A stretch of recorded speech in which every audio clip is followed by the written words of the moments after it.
নমস্কাৰ ফেসবুক লাইভৰ এই অনুষ্ঠানলৈ বা মই যি নিয়মীয়াকৈ ফেসবুক লাইভ কৰো সময় সময় তালৈ আপোনালোকক আদৰণি জনাইছো যোৱাকালি আমি কোকৰাঝাৰত আছিলো আপোনালোক সকলোৱে জানে 1985 চনৰ আগৰে পৰা কব গলে 1968 চনৰে পৰা অসমক বিভাজনৰ দাবী তুলি প্ৰথমতে পিটিচিএ আৰু পিছলৈ নিখিল বড়ো ছাত্ৰ সন্থাৰ উদ্যোগত এক ভীষণ গণ আন্দোলন আৰম্ভ হৈছিল পৰৱৰ্তী সময়ত এই আন্দোলনৰ সমসাময়িকভাৱে এক হিংসাত্মক আন্দোলনো গা কৰি উঠিছিল আৰু হাজাৰ হাজাৰ লোকৰ মৃত্যু হৈছিল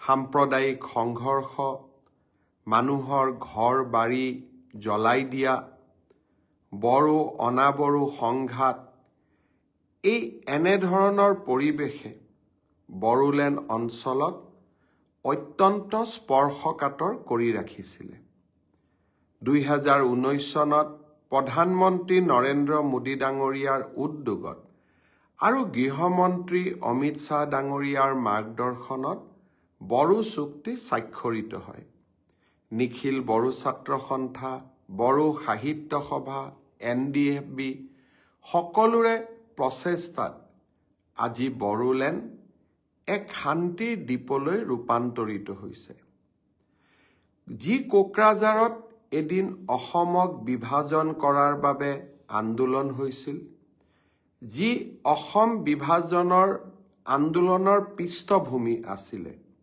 সেই কোকৰাঝাৰতে যোৱাকালি অসমৰ একতা সমন্বয় আৰু সম্প্ৰীতিৰ প্ৰতীক অসম বিধানসভাৰ এদিনীয়া কাৰ্যসূচী অনুষ্ঠিত হ'ল বিধানসভাত সকলোৱে কেনেকৈ ষষ্ঠ অনুসূচীক শক্তিশালী কৰিব লাগে তাৰ বিষয়ে আলোচনা কৰিলে বড়োলেণ্ড আজি শান্তি আৰু সমন্বয়ৰ দ্বীপত পৰিণত হৈছে বড়ো নেতৃত্বক মোৰ ভাষণত মই উষ্ণ অভিনন্দন জনালো আৰু তাৰ লগে লগে তেখেতসকলক এক বিশাল দায়িত্বও অৰ্পণ কৰিলো যাতে বড়োলেণ্ডত বাস কৰা প্ৰতিজন অনাবড়ো লোকে সুৰক্ষিত অনুভৱ কৰে ওদালগুৰি ধুবুৰী কোকৰাঝাৰত আৰু যাতে কেতিয়াও সাম্প্ৰদায়িক সংঘৰ্ষ নহয় বড়ো অনাবড়ো লোকৰ সমন্বয়ৰ মাজেৰে বড়ো জাতিসত্তা আৰু আন সকলোৱে বিকাশৰ এক নতুন স্তৰলৈ এক নতুন পৰ্যায়লৈ যাতে আগবঢ়াই যাব পাৰে তাৰ বাবে পৰম পিতাৰ পৰা আশীৰ্বাদো বিচাৰিলো যোৱাকালি দিনটো অসমৰ মুখ্যমন্ত্ৰী হিচাপে মোৰ বাবে এটা প্ৰাপ্তিৰ দিন আছিল এখন একাত্ম অসম একত্ৰিত অসমৰ নতুন প্ৰজন্মৰ বাবে আমি এৰি থৈ যাব পাৰিম অসমৰ মুখ্যমন্ত্ৰী এজনৰ বাবে ইয়াতকৈ গৌৰৱৰ ক্ষণ একোৱেই হ'ব নোৱাৰে ইংৰাজীত ক'ব গ'লে yesterday was a high point of my career মই সকলোকে ধন্যবাদ জনাইছো বন্ধুসকল আপোনালোকে জানে যে এডভান্টেজ অসমৰ দ্বিতীয় সংস্কৰণ 25 আৰু 26 তাৰিখে গুৱাহাটীত অনুষ্ঠিত হ'ব 24 তাৰিখে ঝুমুৰ নৃত্য 8000 ডেকা গাভৰুৱে প্ৰদৰ্শন কৰিব প্ৰধানমন্ত্ৰী নৰেন্দ্ৰ মোদী ডাঙৰীয়া আৰু 51খন বিদেশী ৰাষ্ট্ৰৰ ৰাষ্ট্ৰদূতসকলে এই সমূহীয়া ঝুমুৰ নৃত্য একেলগে বহি উপভোগ কৰিব ঝুমুৰ কিয় আমি যেতিয়া অসমত উদ্যোগীকৰণৰ কথা কওঁ অসমৰ প্ৰথম উদ্যোগটিৰ কথা আমি মনত পেলাব লাগিব আৰু চাহ উদ্যোগেই হৈছে অসমৰ প্ৰথম উদ্যোগ এই চাহ উদ্যোগৰ নায়ক আৰু নায়িকা সকলে হ'ল চাহ বাগিচাৰ শ্ৰমিকসকল আৰু তেখেতসকলৰ সংস্কৃতিক আমি জগত সভালৈ লৈ গৈ এডভান্টেজ অসমৰ দ্বিতীয় সংস্কৰণৰ আমি আৰম্ভণি কৰিম।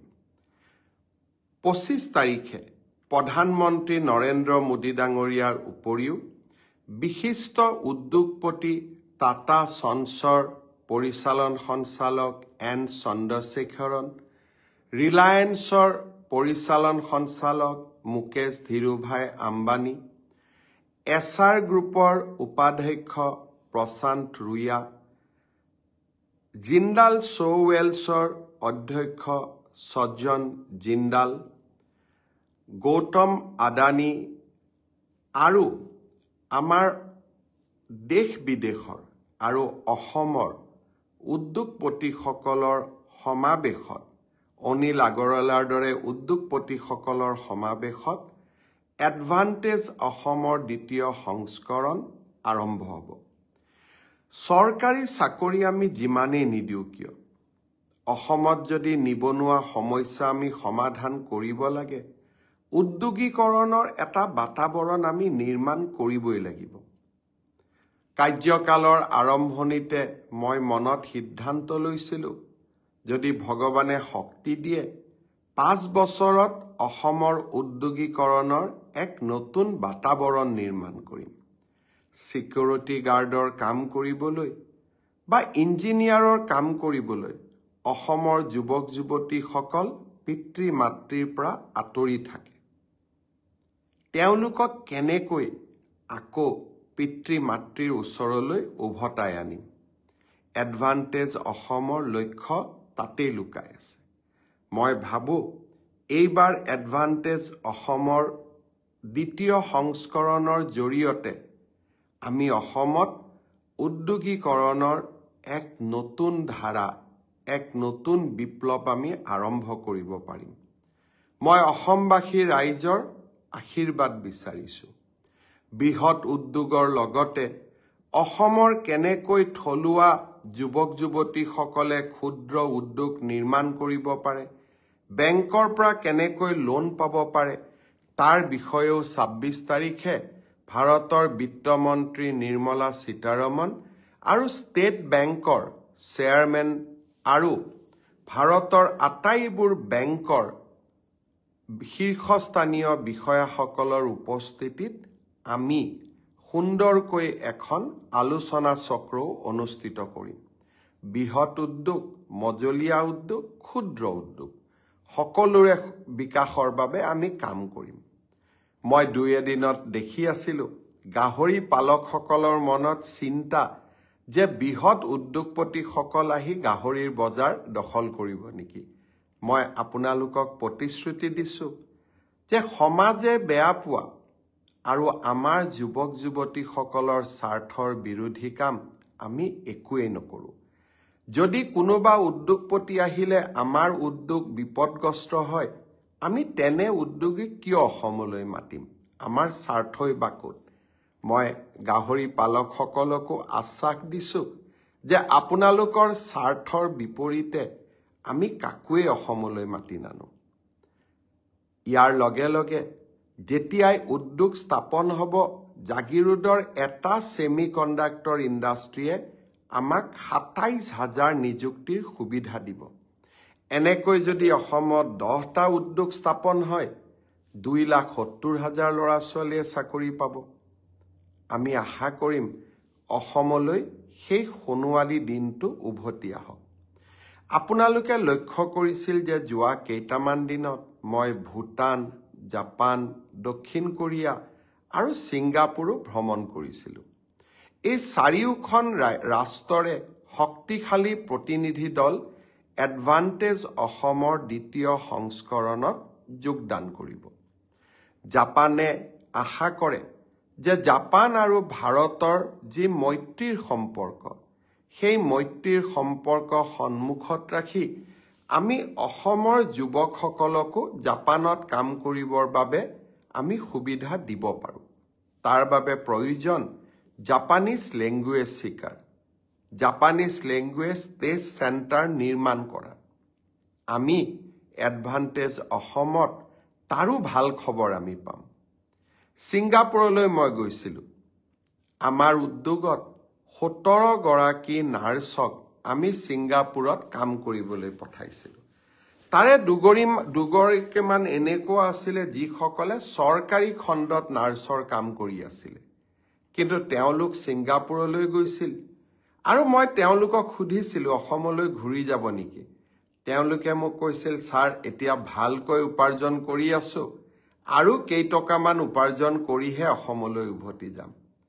আমি আৰু এখন চুক্তি স্বাক্ষৰিত কৰিম, যাৰ জৰিয়তে ছিংগাপুৰলৈ আমাৰ ছোৱালীসকল, বিশেষকৈ নাৰ্ছসকল আৰু হেল্থ কেয়াৰৰ লগত জড়িত সকলোৱে যাব পাৰিব আৰু সুবিধা ল'ব পাৰিব।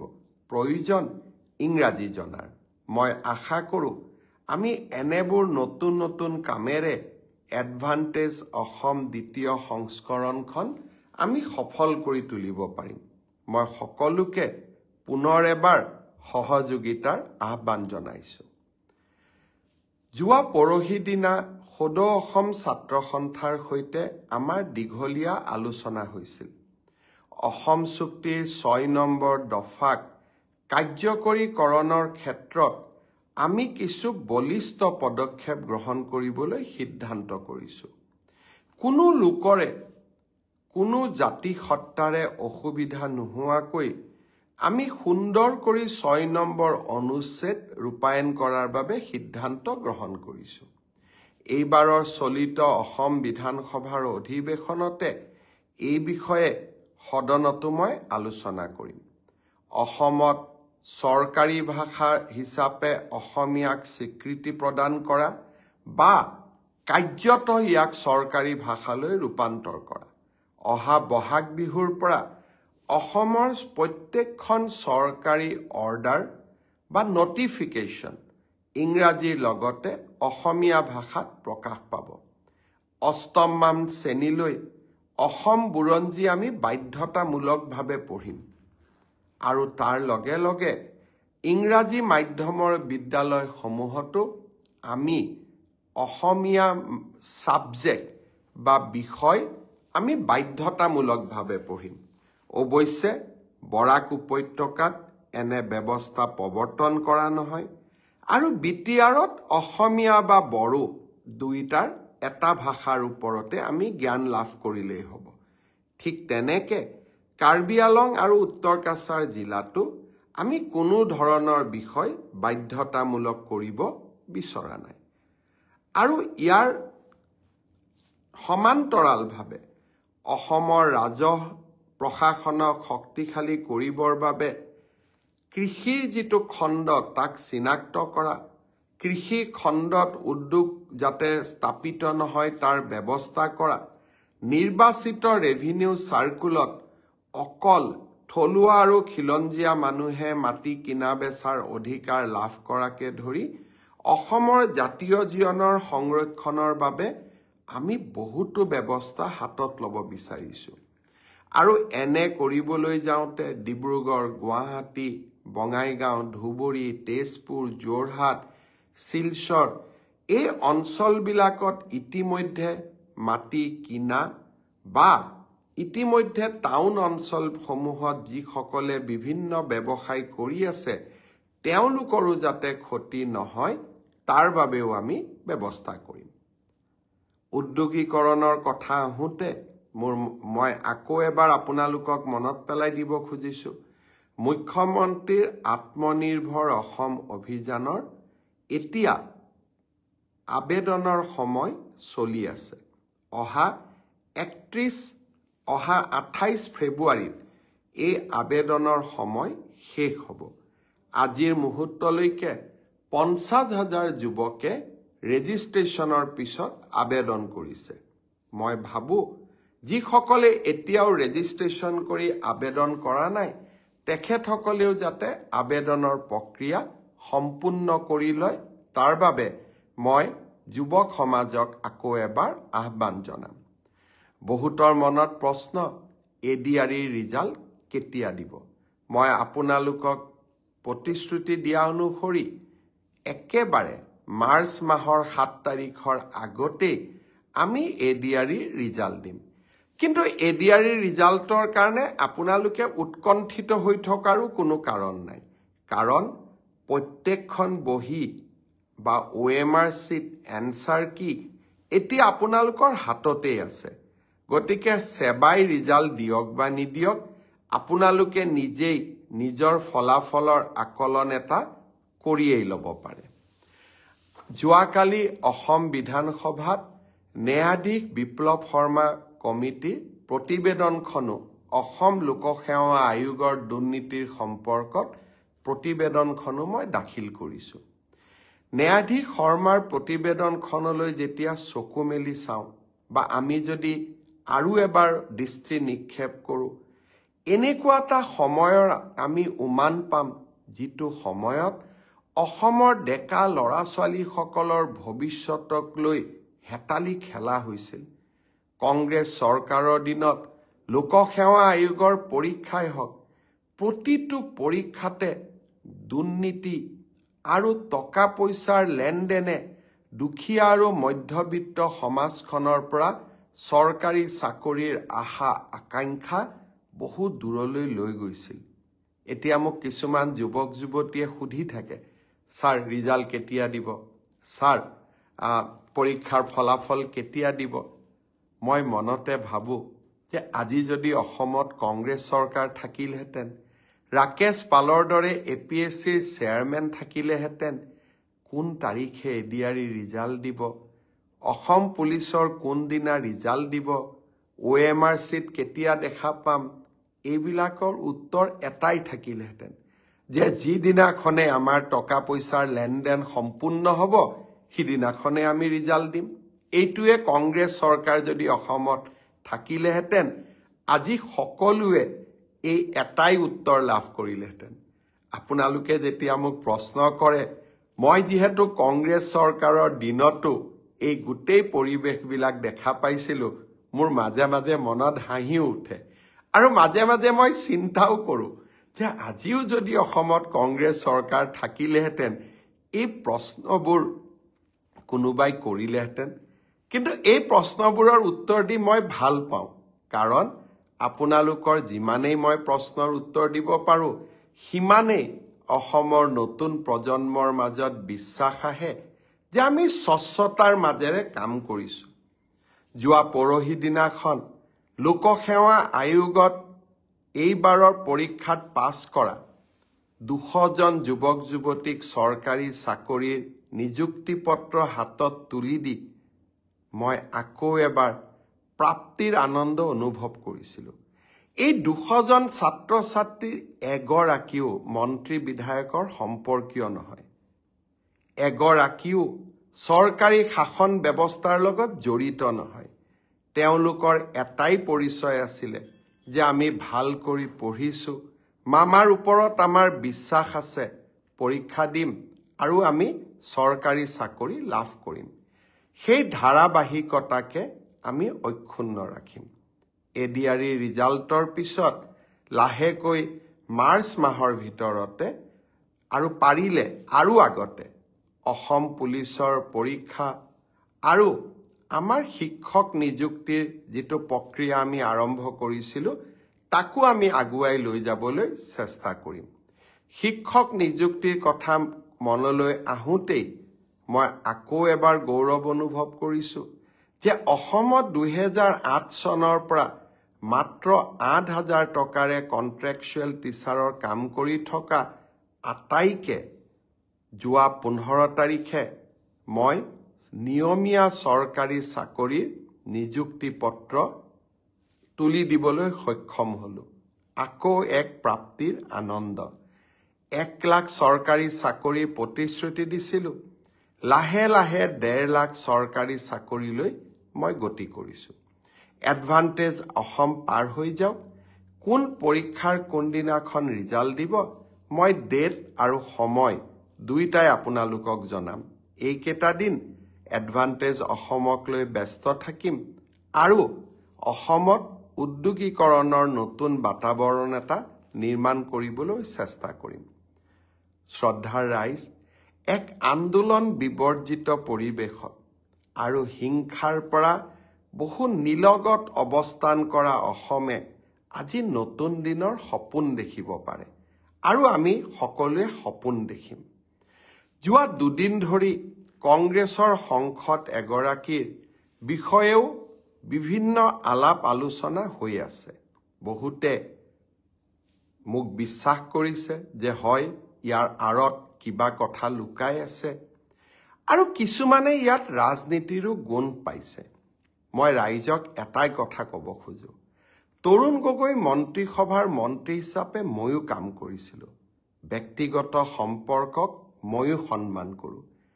ক্ষমতাই ব্যক্তিগত সম্পৰ্কবোৰ বহুত দূৰলৈ লৈ যাব নোৱাৰে আৰু আমি মানুহ মাত্ৰেই আৱেগিকো হওঁ আৰু মানুহ মাত্ৰেই আমি কৰবাত এটা নিৰ্দিষ্ট বয়স পাৰ হৈ যোৱাৰ পিছত বহুত বেয়া কথাও চিন্তা কৰিবলৈ ভগৱানে আমাৰ শক্তিবোৰ লাহে লাহে আঁতৰাই লৈ যায়।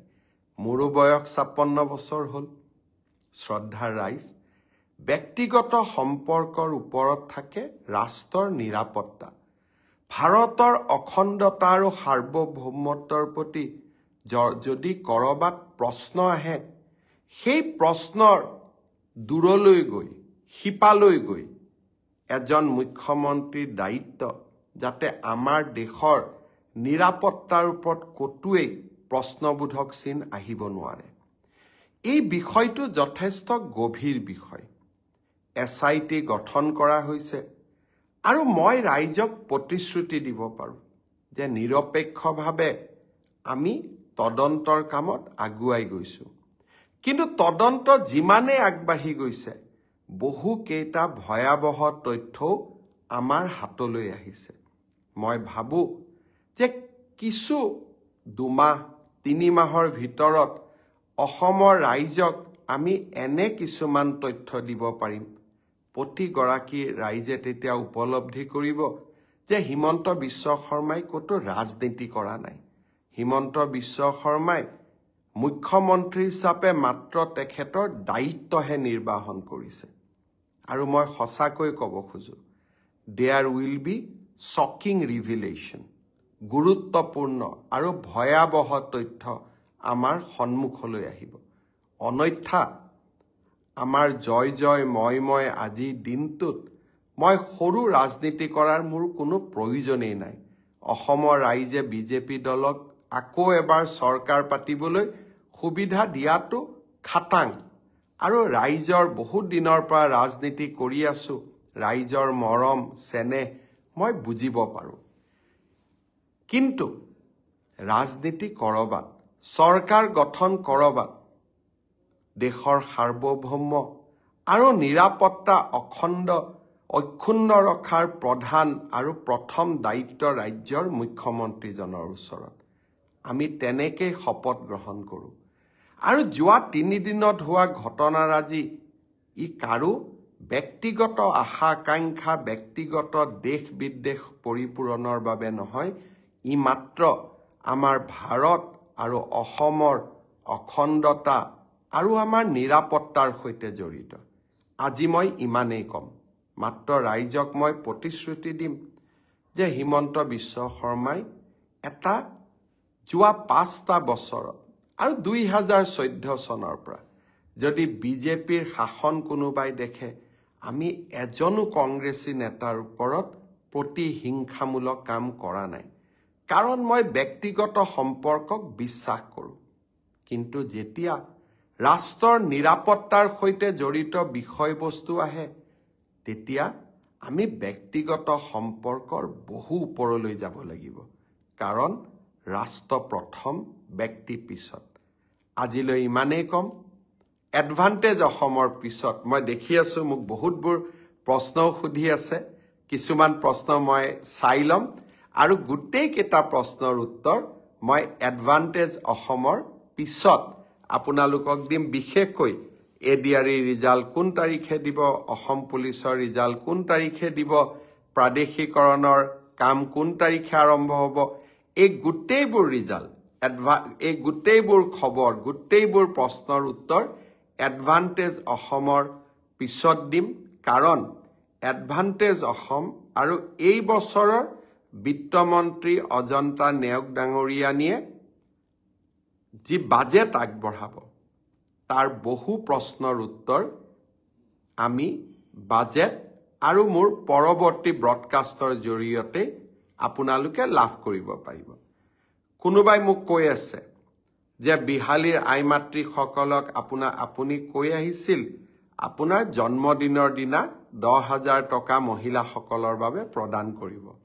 আই মাতৃসকল, মোৰ আচল জন্মদিন 1 ফেব্ৰুৱাৰী, কিন্তু চৰকাৰী কাগজত লিখা জন্মদিন 1 এপ্ৰিল। সেইকাৰণে 1 এপ্ৰিলৰ দিনাখনে মই বিহালীত যাম, কাৰণ ব্যক্তিগত হিচাপে মোৰ জন্মদিন 1 ফেব্ৰুৱাৰী, কিন্তু চৰকাৰী হিচাপত মোৰ জন্মদিন 1 এপ্ৰিল। আৰু সেইকাৰণে মুখ্যমন্ত্ৰী হিচাপে মোৰ অফিচিয়েল জন্মদিন 1 এপ্ৰিল, আৰু সিদিনাখনে মই বিহালীৰ আই মাতৃসকললৈকে মেট মৰা উপহাৰ লৈ বিহালীত উপস্থিত হ'ম। তেতিয়ালৈকে বহুত বহুত ধন্যবাদ। জয় হিন্দ, বন্দে মাতৰম।